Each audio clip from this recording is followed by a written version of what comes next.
Yeah. Developing that technology, I mean, did you light any boards on fire on accident or anything like that? Surprisingly, we did not. We tried. We wanted to What? see, what the fire risk is, but this goes back kind of that older lumber is actually incredibly fire resistant. The older, Oh, really? Why? The density of it, or? well, as it ages, it gets harder, and it actually becomes more fire resistant with age. Just Doug fir. So we here on the West Coast, we predominantly process Doug fir, and Yeah. what happens is, Doug fir is a softwood.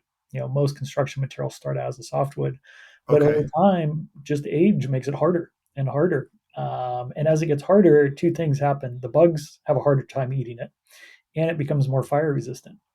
So it's a pretty phenomenal material when you start to look at wood and the older material. So it's tighter grain, it's higher quality, it's more fire resistant, it's stronger.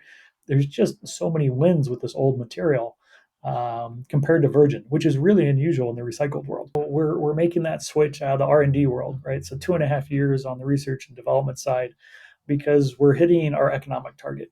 We set our goal with these machines of not just removing the metal, but we have to do it to compete with virgin lumber, right? At the end of Yeah. the day, it's the construction industry, and they are very price sensitive. Sure. You can have all the green benefits in the world, but if it's 2x a virgin piece of lumber, nobody's going to buy it. And so what we've done is we set our target as economic parity with virgin lumber. So the ability for our customers with these machines to operate them, run the lumber through it, and generate clean lumber at the same price as a lumber mill, which runs about 40 to 50 cents a board foot. I And got you. so with our next iteration that comes out here in April, we'll be there. So Oh, we'll be, that's nice. yeah.